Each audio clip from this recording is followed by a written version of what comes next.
Bonjour tout le monde, bonjour à toutes et tous. Merci d'être là parmi nous et bienvenue à cette nouvelle édition des Live Métiers, spécial métier qui recrute. Moi, je m'appelle Charlène, je travaille chez Chance. C'est moi qui vais animer le live aujourd'hui et j'ai la joie d'interviewer Géraldine. Bonjour Géraldine. Bonjour Charlène, bonjour à tous. Merci de t'être rendue disponible pour nous pour échanger sur ton métier. Ça va être un bel échange. Je vous invite tous à vous manifester dans le chat pour nous dire d'où vous nous écrivez. Ça nous fait toujours plaisir déjà pour briser la glace de savoir un petit peu où est-ce que Chance rayonne un petit peu en France ou à l'étranger. Moi, je suis à Paris actuellement. Géraldine, je sais pas pour toi aussi. Moi, non, je suis à Marseille. À Marseille, ah bah oui, c'est vrai, tu me l'avais dit en plus. C'est génial avec le soleil, j'imagine, plus qu'ici. Ouais, je pense. Ouais, on a des gens à Paris, à La Défense, à Lyon, Château-Thierry, donc banlieue parisienne. Ok, bah c'est chouette. On a des filles, des garçons, ça fait plaisir.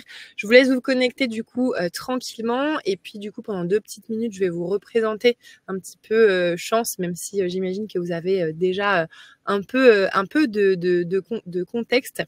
Alors pour ceux et celles qui ne connaissent pas Chance, donc on est avant tout une communauté d'entraide professionnelle et on a une méthode pour essayer de permettre à chacun et chacune, quel que soit son passé, de trouver sa place dans le monde du travail et donc dans la société. On a plusieurs programmes d'accompagnement et d'aide au recrutement. Notre programme le plus connu, et j'imagine celui via lequel vous nous avez connu, c'est notre bilan de compétences. Mais on a aussi créé récemment l'initiative 3 minutes pour les autres, qui est une initiative altruiste, gratuite et ouverte à tous, que je vous encourage à rejoindre. Je vous enverrai le petit lien juste après. Le principe, c'est simple, c'est recevoir chaque semaine une liste de 10 personnes à qui vous pourriez peut-être potentiellement donner un petit coup de pouce professionnel et ça marche dans les deux sens. Vous aussi, vous pouvez demander à être aidé si par exemple vous avez besoin de contacts, vous avez besoin d'aide pour relire votre CV, pour poser des questions sur un job qui pourrait vous intéresser, etc., etc. Donc le live métier que vous vous apprêtez à vivre, c'est justement une partie de l'entraide qu'on propose et Géraldine, elle a accepté bénévolement de vous donner 30 minutes de son temps pour vous présenter la réalité de son métier et répondre à toutes vos questions. Donc j'insiste sur le fait que ce live, il est interactif, donc n'hésitez pas au fur et à mesure de la discussion à poser toutes les questions qui vous passent par la tête, hein. C'est le but de ce live.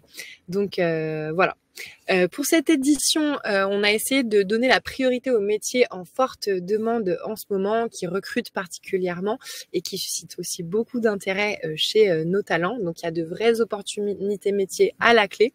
Et du coup, si vous êtes intéressé pour postuler à ce genre de métier, n'oubliez pas de nous contacter suite au live et de rejoindre Chance Recrutement pour qu'on puisse éventuellement vous pousser ce genre d'offres si on en reçoit. Voilà. Je vois qu'on est désormais 25 participants d'un peu de partout, donc je vous propose de commencer. Géraldine, je te laisse la parole. Est-ce que je peux te demander du coup de te présenter un petit peu ton parcours et le métier que tu occupes aujourd'hui? Tout à fait. Donc, merci Charlène. Donc, moi, je suis Géraldine Noulière.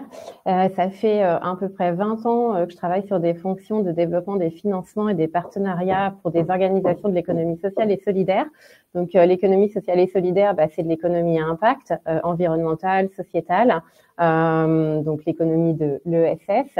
Moi, du coup, j'ai commencé ma carrière pas en tant que directrice des financements et des partenariats, mais j'ai vraiment monté les échelons. J'ai commencé en tant que chargée de financement, plutôt sur la levée de fonds privés, donc auprès d'entreprises, donc plutôt des fondations. Et j'ai travaillé pour différentes organisations, pour la Fondation de France, pour l'association Petit Prince. J'ai travaillé pour le Téléthon.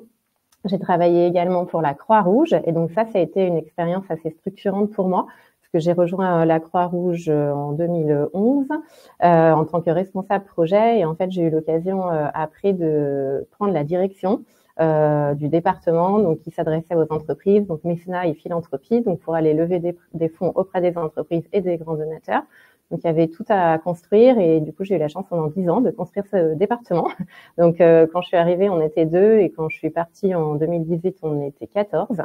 Donc, on a eu des gros enjeux voilà, de levée de fonds auprès des entreprises, de détermination de partenariats stratégiques. Et puis après, j'ai continué mon expérience dans différentes organisations. J'ai travaillé également pour France Active, qui accompagne des entrepreneurs à impact. Donc toujours pareil, sur des fonctions financement, développement et partenariat. Et également chez Each One, plus récemment, que je viens de quitter. Et là, je viens de prendre un poste depuis hier, donc c'est tout nouveau. Voilà, chez Synergie Family, qui est une assez grosse association marseillaise qui opère à Marseille, mais également en Île-de-France, dans l'Est de la France et en région Aura, ainsi que sur l'île de la Réunion, et qui a des projets plutôt éducation populaire et insertion professionnelle, plutôt auprès des publics jeunes, mais pas que aujourd'hui. Et donc, mon rôle aujourd'hui, en rejoignant par exemple Synergie, c'est de vraiment diversifier les financements. Aujourd'hui, quand on est directrice des financements et des partenariats, on va aller regarder les besoins de l'organisation pour pouvoir soit compléter, donc cofinancer des programmes et des projets à déployer, soit expérimenter et s'aimer de nouveaux programmes. Donc, ça peut être soit prospectif pour des choses qui n'existent pas. Donc, on va aller chercher des fonds, convaincre des partenaires qui vont permettre en tout cas de poker des projets sur les territoires. Ou alors, on a un mix financement pour nos prêts avec des financeurs publics et des financeurs privés. Et donc, l'idée, effectivement, c'est d'orchestrer l'ensemble de ces financements pour pouvoir opérer le projet. Merci beaucoup, Géraldine. Je crois que c'est déjà... une présentation un peu longue, mais voilà. C'est hyper clair et assez détaillé. Je te remercie. En termes de parcours scolaire qui, toi, t'a permis du coup de rentrer dans cet écosystème-là. Alors, je sais que ça évolue beaucoup et que c'est pas toujours forcément d'actualité ou valable aujourd'hui, mais je pense que ça peut donner une bonne vision déjà des intérêts que tu avais à l'école, des hard skills et des soft skills que tu as pu développer et qui ont pu t'aider aussi dans ce travail. Alors, moi, j'ai un pic en termes de développement de compétences sur ce métier. Moi, je suis géographe à la base, donc ça n'a absolument rien à voir. Et donc, en fait, c'est un peu par opportunité de recherche d'emploi, dans mes premières recherches d'emploi, que je suis tombée sur cette offre dont je vous parlais au Téléthon. C'était mon premier poste. Et en fait, ils cherchaient une assistante pour appuyer le département qui s'adressait aux entreprises, qui finançait les programmes du Téléthon. Et du coup, j'ai été assistante en CDD pendant 18 mois. Et en fait, j'ai découvert ce métier, donc c'est il y a 20 ans, où en fait, je savais même pas que des associations, en fait, avaient des profils qui cherchaient des fonds et qui interagissaient avec les entreprises.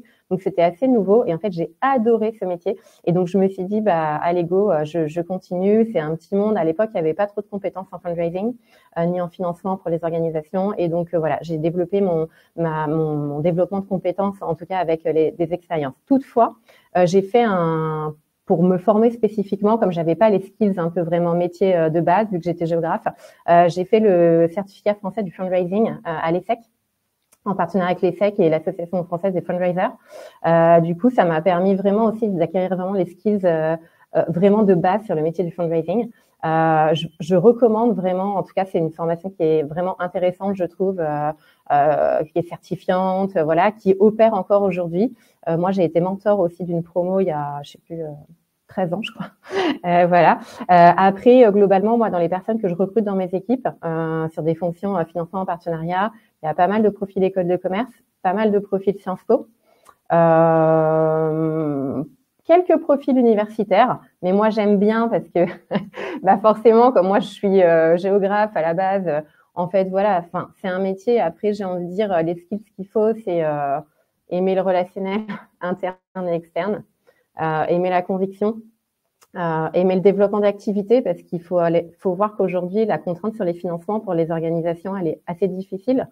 Donc forcément, des projets ils peuvent pas se mener en fait s'il n'y a pas le mix financement et le budget en fait pour pouvoir déployer. Donc c'est toujours quand même des métiers à assez forte pression, parce que il y a des réductions budgétaires au niveau des fonds publics, parce que les entreprises sont en train de resserrer aussi leur budget RSE et mécénat, et que du coup il y a beaucoup de concurrence entre les associations, et que du coup faut aussi valoriser son offre, la travailler. Donc, voilà, l'aspect développement, et l'aspect conviction, prospection, aimer parler avec les gens, comprendre leurs besoins, c'est hyper important dans le métier. Et donc, je pense qu'en tout cas, c'est des skills qu'on peut développer, dans différents parcours académiques de formation initiale en école de commerce, à Sciences Po, ou même dans d'autres carrières universitaires, quoi. Merci Géraldine. On a une première question de Roxane qui demande si la formation dont tu parles, elle a été prise en charge par ton entreprise ou est-ce que tu l'as effectuée en parallèle sur tes fonds propres? Oui, alors à l'époque, moi effectivement, j'ai sollicité mon employeur pour développer mes compétences. Et effectivement, c'est mon employeur, c'était une association à l'époque qui a financé cette formation. D'accord. Oui, en effet, je pense que, comme tu dis, il faut pas hésiter peut-être à oser et demander peut-être en interne si ça peut avoir une vraie valeur ajoutée.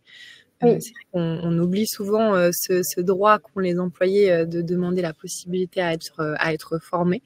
Donc c'est vrai que tu fais bien de le souligner et c'est une question intéressante. Merci Roxane. Du coup, si j'entends bien, est-ce que tu pourrais conseiller du coup à quelqu'un qui a un parcours non linéaire, qui n'a pas forcément ni l'expérience pro correspondante, ni forcément un bagage Sciences Po, école de commerce, etc. Est-ce que potentiellement un engagement associatif effectué en parallèle d'un travail salarié ou autre et un engagement associatif qui dure dans le temps pourrait potentiellement permettre ce genre d'évolution? Je dirais pas forcément l'engagement associatif. Après, être animé par le projet que vous allez financer ou la mission associative de l'organisation, c'est essentiel. Parce que pour être un bon fundraiser, en fait, il faut être convaincu par la mission. Moi, je vais pas la citer, l'organisation, mais j'ai travaillé dans mon parcours pour une organisation dont la mission ne me plaisait pas trop. Et en fait, je suis vraiment pas restée longtemps parce que, en fait, j'arrivais pas à la promouvoir, en fait. Du coup, c'est quand on fait du fundraising, et du financement, c'est très compliqué parce que faut convaincre et pour convaincre, faut être convaincu. Donc, je dirais que la seule expérience associative, c'est pas suffisant.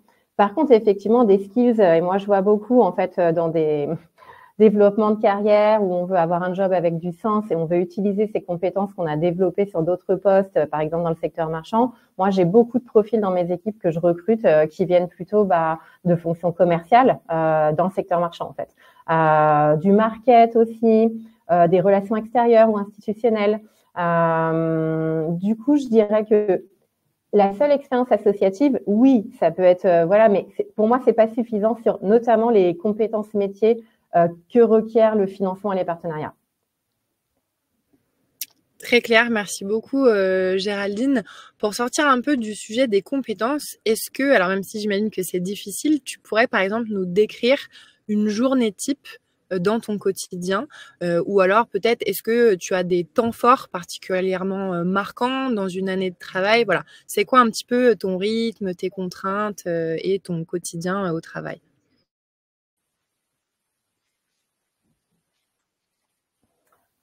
En fait, quand on fait de la gestion de financement pour une organisation, il y a, entre guillemets,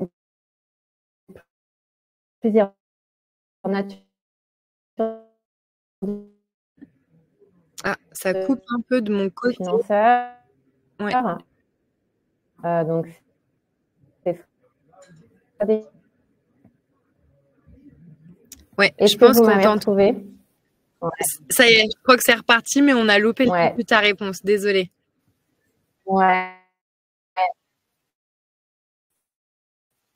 Et en fonction, effectivement, ah là là là là.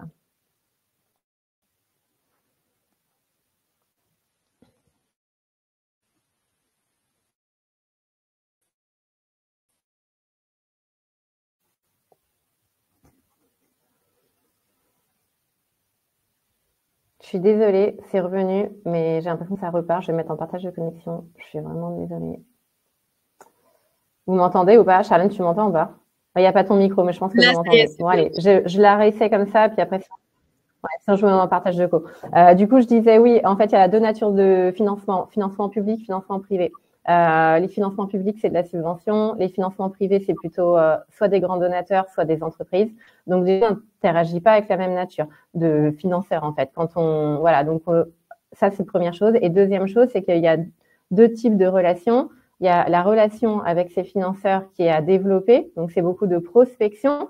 C'est d'aller chercher de nouveaux contributeurs. Donc, c'est beaucoup des réponses d'appel à projet, poser des stratégies d'influence, d'identification, de ciblage. Donc, ça, c'est en fait des partenaires qu'on n'a pas encore et qu'on va viser pour financer ou développer, opérer nos projets. Et après, on a ceux qu'on fidélise. Donc, les stratégies sont pas les mêmes. Donc, dans une journée type, moi, j'ai tout le temps une vue sur mon pipe. Du coup, voilà, donc pipe d'acquisition des financeurs. Je sais le besoin que j'ai pour opérer mes projets. Et donc, du coup, je vais faire un point quasiment chaque jour avec mes équipes. Et ensuite, je vais avoir mes routines de management, parce qu'aujourd'hui, je manage des équipes quand même assez conséquentes. Donc, moi, je vais avoir mes routines de manager. Et après, dans mes équipes, personne, elle gère un portefeuille. Donc, un portefeuille de partenaires qui financent les projets. Et donc, l'idée, c'est de suivre les indicateurs qu'on a posés, voir si le projet avance pas bien, d'opérer tous les aspects administratifs du suivi du versement des fonds, parce qu'en général, c'est en plusieurs parties. C'est d'opérer les reportings, faire des restitutions, mobiliser et engager les collaborateurs, par exemple, si on parle d'une relation avec une entreprise, parce qu'en général, l'idée aussi, c'est que l'entreprise s'appuie sur ce partenariat pour mobiliser aussi ses parties prenantes internes. Donc, on peut avoir des rendez-vous, on peut venir présenter le projet, on peut faire des rendez-vous de bilan, de perspective. On va travailler des stratégies de fidélisation pour nos financeurs. Donc, ça, c'est toute la partie feed. Et puis, toute la partie prospection, c'est ciblage, plan d'action marketing ciblé de prospection, suivi effectivement de la prospection. Et puis après, rendez-vous de conviction. Donc, c'est beaucoup de rendez-vous de conviction. Quand on a un nouveau projet qui arrive dans une organisation, qu'on a 1 million à faire financer, on va faire un mix financement et un plan de financement. Et après, chacun va aller chercher avec ses compétences spécifiques ou la nature des financeurs privés, publics.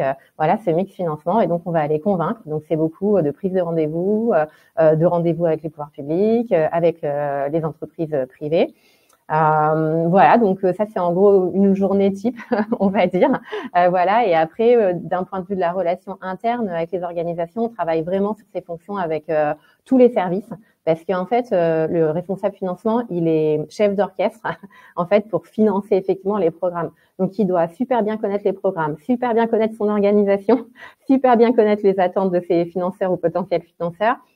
Son meilleur ami, c'est le DAF, enfin, c'est les fonctions financières, parce qu'on travaille beaucoup avec le contrôle de gestion en interne dans les organisations, puisque forcément, en fait, on apporte des financements. On travaille globalement, c'est très transversal comme métier. En interne, on travaille vraiment avec toutes les équipes. On travaille beaucoup avec les porteurs de projets, donc ça, moi, je trouve ça top.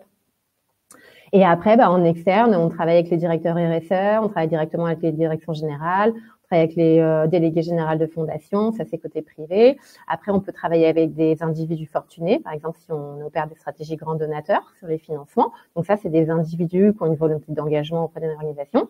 Et après, les pouvoirs publics, on travaille avec toutes les strates, que ce soit au niveau national, donc ça peut être des ministères, ça peut être après au niveau plus local, territorialisé, donc ça peut être les départements, les régions, les villes, les métropoles, les collectivités, donc en fonction de la stratégie à adopter.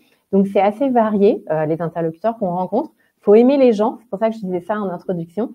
Faut aimer les gens, faut aimer s'intéresser aux gens. Enfin, faut aimer aller en rendez-vous, faut aimer aller serrer des mains. Voilà. Et en termes d'horaire, du coup, c'est quand même des métiers sur lesquels on est un peu plus exposé, notamment le soir, parce qu'il y a quand même pas mal d'events qui sont un peu le soir et donc où on peut être mobilisé. Voilà. Après, il y a pas mal de déj, il y a pas mal de salons, de choses, voilà, où on va aller vraiment faire de la... Voilà. Très clair, merci Géraldine. Donc j'entends qu'il y a quand même, comme tu dis, un relationnel fort et on est presque sur des relations, j'ai envie de dire, un peu diplomatiques finalement. Donc c'est un point important à prendre en compte en effet, même sur les contraintes. Du coup, j'imagine de vie de famille, etc. Enfin, je sais pas à quel point toi ça t'impacte, mais il y a quand même besoin de faire preuve d'un peu de souplesse, si je comprends bien. Oui, tout à fait, un peu de souplesse et après, en fonction d'où se trouve l'activité aussi de l'organisation. Après, voilà, l'ancrage, le dimensionnement, il peut être plutôt régional, il peut être plutôt national. Enfin, si je vous donne l'exemple de Synergie, là, que je viens de rejoindre, eux, ils ont un ancrage de financeurs qui aujourd'hui est très local et qui dépasse pas la région PACA. parce qu'en fait, chaque délégation a son pôle de de recherche de financement. Donc là, a priori, je vais pas avoir à me déplacer énormément au niveau national. Mais après, si vous avez, moi, quand je travaillais à la Croix-Rouge, le dimensionnement, il était international. Donc, je me suis beaucoup déplacée, même à l'international, d'un point de vue de la gestion de ma relation aux financeurs. Très intéressant, merci Géraldine, c'était très clair. On a des questions qui arrivent dans le chat. Alors une première question de Cassandre qui dit question maladroite, mais non Cassandre, ce n'est pas une question maladroite, il n'y a pas de mauvaise question. Peut-on espérer un salaire correct dans l'économie sociale et solidaire? Alors j'imagine que correct, c'est un peu propre à chacun comme définition, mais quel est ton point de vue là-dessus, Géraldine? Bah, effectivement. Alors, je suis d'accord avec toi, Charlène, correct. C'est propre à chacun. Ce qu'il faut voir, c'est que dans l'économie sociale et solidaire, malheureusement, et pourtant, il y a eu quand même de très gros progrès faits depuis 20 ans. Parce que moi, j'ai commencé il y a 20 ans et je peux vous dire qu'on était vraiment, vraiment très, très loin des salaires du privé. Là, il y a quand même un effort qui a été fait, une prise de conscience que quand on recrute des compétences, en fait, on doit aussi les valoriser et les payer. Donc, il y a une évolution sur les salaires. Après, je peux vous donner quelques fourchettes. Globalement, quand vous êtes chargé de partenariat aujourd'hui, les salaires sont assez bas, donc c'est des profils assez juniors, qui n'ont pas non plus un périmètre de responsabilité énorme, qui gèrent des petits comptes, pas trop sur la phase de développement, et donc là on est plutôt sur du 30, 32K, 30 quoi, ouais, voilà. Après sur des profils un peu plus confirmés, qui ont 4 à 5 ans d'expérience, on va passer plutôt à 36, 38, 40 peut-être dans certaines organisations. Et après, sur des postes de direction, ça va dépendre aussi de la taille de l'organisation. Parce que typiquement, un acteur comme la Croix-Rouge, un acteur comme France Active, qui sont des très gros acteurs, en fait, les salaires sont supérieurs à une organisation qui est assez petite. Donc ça va jouer aussi. Et sur des postes de direction, c'est assez variable, mais ça va entre 50 et 80K, quoi, on va dire. Mais sachant que les 80K, c'est souvent des organisations qui sont plus innovantes dans leur modèle et qui ont une trajectoire de revenus également, en fait, avec un modèle hybride. Ce qui n'est pas le cas des pures associations. Ce qu'il faut voir aussi, c'est que souvent, le variable, il n'y en a pas, en fait, sur nos fonctions, alors qu'on rapporte des fonds. Il n'y a pas de variable, en fait. Donc ça, c'est quelque chose, moi, je milite énormément pour inscrire du variable dans la rémunération des postes de financement. Du coup, voilà, ça, c'est des choses qui sont en train d'être travaillées dans le secteur, notamment par l'Association française des fundraisers. Mais aujourd'hui, c'est pas encore le cas. Et en fait, c'est une pratique qui est assez peu courante. Mais donc, oui, j'ai envie de dire, oui, le salaire peut être correct, carrément. Après, ça dépend des orgas, ça dépend de votre expérience pro, ça dépend de plein de choses. Voilà, il est possible aussi de négocier quand même un variable. Enfin, et moi, je suis un très bon exemple parce que dans mes dernières expériences, j'avais une part variable. Voilà. Merci Géraldine pour ta transparence. On a une autre question slash témoignage d'Agnès que je vais te lire. Donc après 10 ans à être acheteuse, une super expérience d'implantation d'un gros distributeur US en France en mode start-up, je suis maintenant en recherche de sens et donc d'un emploi dans l'ESS. J'ai beaucoup de compétences commerciales transférables, négociation, business développement, à mettre au service de l'écologie, d'un monde durable, tout en allant vers un poste senior, donc en growth, country manager, export. Mais j'ai peur d'être perçue comme le grand méchant et je n'ai pas de réseau. Faut-il que je fasse une formation qui mène à l'ESS? Quels conseils pouvez-vous me donner pour réussir ma transition vers l'ESS? Question très intéressante. Merci, merci Agnès. Eh ben, Agnès, globalement, c'est vrai que je l'ai pas cité, mais les postes d'acheteurs, les compétences, elles sont hyper transférables sur mon métier. Donc ça, c'est déjà un point très positif. Après, du coup, comment effectivement faire ce virage positivement? Je suis pas certaine qu'une formation. Après, ce serait plus une formation sur l'écosystème et comment fonctionne le métier effectivement du financement, du fundraising. Et après, plutôt la compréhension en fait des structures à impact. En fait, je pense que c'est plus ça en fait. Plus sur l'écosystème en fait, parce que le métier, les compétences d'acheteurs, enfin franchement, elles sont vraiment facilement adaptables sur les métiers du financement. C'est pas exactement les mêmes, en tout cas très facilement adaptables. Après, moi, j'ai vu pas mal de gens dans mes équipes que j'ai recrutés en mécénat de compétences, enfin en bénévolat, on va dire, qui faisaient une transition de carrière et qui venaient 1 ou 2 jours par semaine. Du coup, après, ils ont une expérience de 4 mois, 6 mois dans une équipe qui dépote, etc. Et ensuite, bim, ils ont les compétences d'avant sur leur ancien métier dans le secteur marchand. Hop, ils ont une expérience significative d'engagement, en tout cas si vous pouvez le faire sur 1 ou 2 jours par semaine ou sur un projet un peu structurant de recherche de financement pour une organisation. Et ensuite, en général, c'est la bascule qui fait qu'on a développé son réseau. Voilà. Après, développer son réseau, il y a pas mal de petits déjeuners. Donc, Association française des fundraisers, ils font plein de petits déj. Après, là, enfin, je les ai pas forcément en tête, mais par exemple, il y a eu le forum des associations la semaine dernière au Palais des Congrès à Paris. Bah, typiquement là, il y a plein d'organisations à aller voir pour un peu, voilà, un peu faire son réseau. Après, c'est vrai que dans l'économie sociale et solidaire, souvent certaines organisations sont un peu chauvines sur le côté vous venez du secteur marchand, voilà. Moi, ce qui n'est pas du tout le cas pour les directions que j'ai eues dans les organisations que j'avais. Moi, j'avais énormément de gens qui venaient du privé, en fait. Et d'ailleurs, c'est ce que je voulais. Parce que le côté, voilà, je suis hyper engagée, mais j'ai aucune skills. En fait, sur le métier du financement, ça marche pas, quoi. Donc, moi, je suis plutôt très appétente et je pense qu'il y a beaucoup maintenant d'organisations qui sont appétentes à intégrer des expériences et des professionnels qui ont des expériences dans le secteur marchand. Oui, et puis j'imagine que de toute façon, ils ont de moins en moins de choix, entre guillemets, parce que quand on voit justement le nombre de personnes qui viennent du privé et qui sont en recherche de sens, nous, c'est vraiment quelque chose qu'on voit dans une grande majorité de nos talents qui font chance. Je pense qu'aujourd'hui, ils doivent en avoir pas mal des candidatures de gens qui viennent du privé et qui ont envie de rejoindre l'ESS et à raison, c'est compréhensible. Oui. Merci Géraldine. On a une question de Manon qui du coup rejoint un petit peu cette notion d'incentive dont tu étais en train de parler. Est-ce qu'il y a une notion d'objectif annuel à respecter dans les structures de l'ESS et des conséquences s'ils ne sont pas atteints? Bah oui, évidemment, forcément quand on a des fonctions de développement et de recherche des financements, on a des objectifs qui sont collectifs par équipe et après individualisés. C'est du quanti, mais c'est également du quali et c'est aussi des objectifs d'impact. Parce que ce qu'il faut se rappeler, c'est que les organisations d'économie sociale et solidaire, évidemment, elles ont un impact qu'elles visent, qu'il soit sociétal, environnemental. Voilà, donc c'est intégré effectivement à la création de valeur et à la recherche de financement. Mais oui, on a des objectifs qui sont quarterisés, enfin voilà, avec une dynamique de pilotage assez similaire. Et donc, si on les atteint pas, bah c'est comme dans n'importe quelle organisation. Après, je suis pas directrice générale de toutes les organisations de l'ESS, hein, donc je dis pas que ça fonctionne pareil partout. Mais bah forcément, l'idée c'est de voir pourquoi, d'adapter soit parce qu'il n'y a pas les moyens, soit voilà. Enfin, ce à quoi il faut faire super attention, c'est que souvent les organisations de l'ESS elles mettent des objectifs inatteignables et en fait elles donnent pas les moyens en fait. Et donc, en fait, on est en situation d'échec. Et ça, moi, c'est pareil, quelque chose sur lequel, en tout cas, à mon échelle, dans les départements que je dirige, je fais très attention et je suis très vigilante. Parce qu'en fait, c'est complètement contre-productif de mettre en situation d'échec un fundraiser. Parce que c'est comme un commercial. En fait, c'est du développement, quoi. En fait, plus effectivement vous arrivez à atteindre votre objectif, plus vous allez avoir sans limite un développement. Voilà, donc... voilà, pour moi, il n'y a aucun intérêt à ce que les objectifs soient pas atteignables. Mais je pense que c'est des points qu'il faut vraiment challenger avec son manager. Que les objectifs soient bien clairs, les moyens pour les atteindre. C'est important.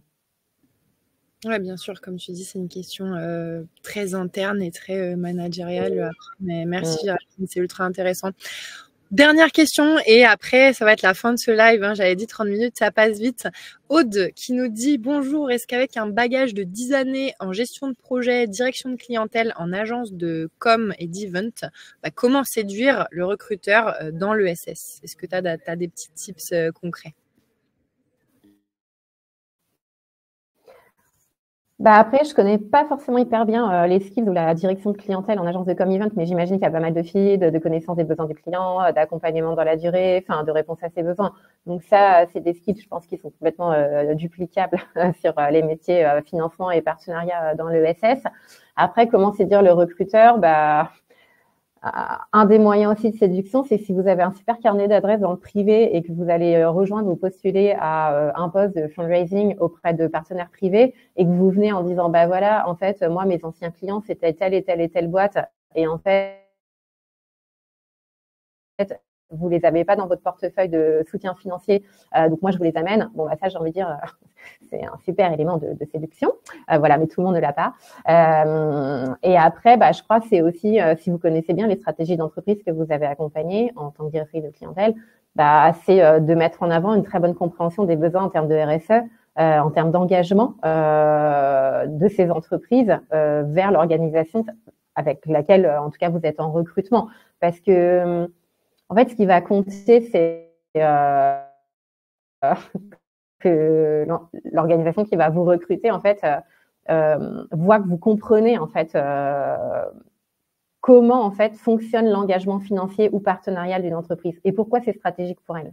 Et en fait, si vous démontrez ça, je pense, en tout cas, à votre recruteur dans le SS et que vous avez les skills adaptables, en fait, bon, j'ai envie de dire, normalement, ça match, quoi. Merci Géraldine, hyper clair et encourageant. Il est 13h15, malheureusement, je vais devoir mettre fin à ce live. Merci mille fois Géraldine pour ton témoignage, c'était hyper clair, très intéressant et je pense que ça a été utile à beaucoup de monde ici. Pour information, ce live, il était enregistré et il sera disponible en replay si jamais vous avez besoin de retrouver les informations partagées par Géraldine. Vous recevrez un mail quand il sera disponible en replay. Je vous mets ici les petits liens si vous avez envie de rejoindre Chance Recrutement pour potentiellement être mis en relation avec ce genre d'offres. Et je vous mets également le petit lien vers l'entraide, la communauté d'entraide, donc 3 minutes pour les autres de Chance. Voilà, hop, ça vient de partir. Merci à toutes et tous pour votre présence. Peut-être à bientôt sur un prochain live. Et merci Géraldine, à bientôt. Merci Charlène, merci à tous. Ouais, à bientôt. Au revoir. Au revoir.